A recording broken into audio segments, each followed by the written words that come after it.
All right, everybody's fed and happy.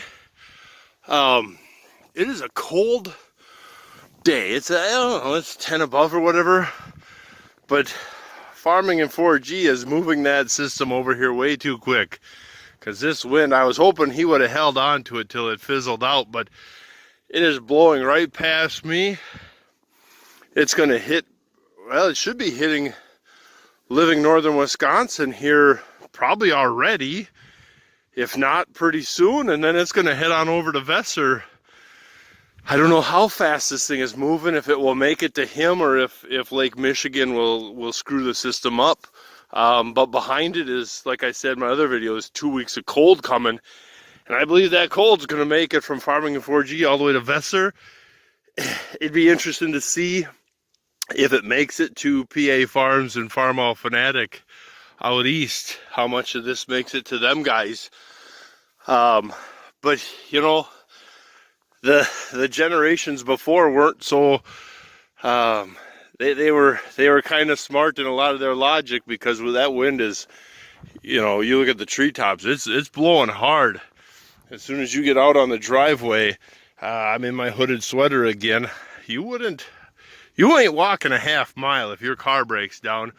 So I felt kind of guilty because everybody was bedded, laying in the sun. You know how them cattle love to just lay in the sun. I felt guilty to feed them their treats, but they liked it. I'll have to get the cattle. I'll plug the tractor in tomorrow, get another bale inside that shed.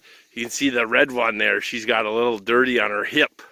So the manure pack is starting to get a little thin already. So I'll get another bale in there and for some bedding.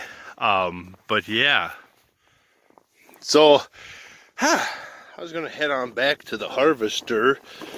My torch is almost out of gas, out of oxygen. So I was just going to cut for the day until I ran out of oxygen. But yeah, back here you got the open field here, and that wind is just supposedly it was a 20 to 30 mile an hour sustained wind at 10 degrees out. That's cold. So we'll climb in the old harvestor where it's nice and warm. Okay, it's still only 10 degrees, but maybe less wind. So what we got going on, you can see the chain up there. I already cut some steel. The floor here goes over the unloader. So to get the grain unloader in here, what I was going to do is get this floor trimmed out.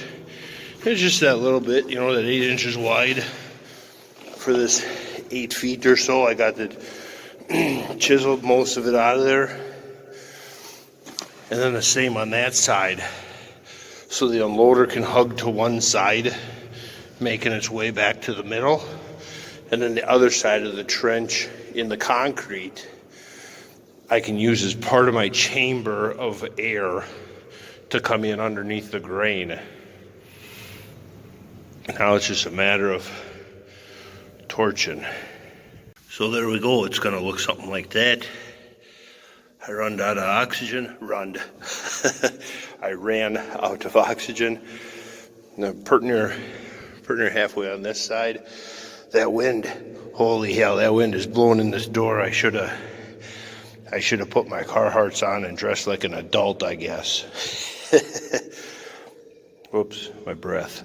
But yeah, I'll take the tank in, and I got my car with today, so the next day I drive the truck, I'll grab an oxygen tank from Napa and finish that side, and then pry the sweep arm over and do this side, and the next step is done then.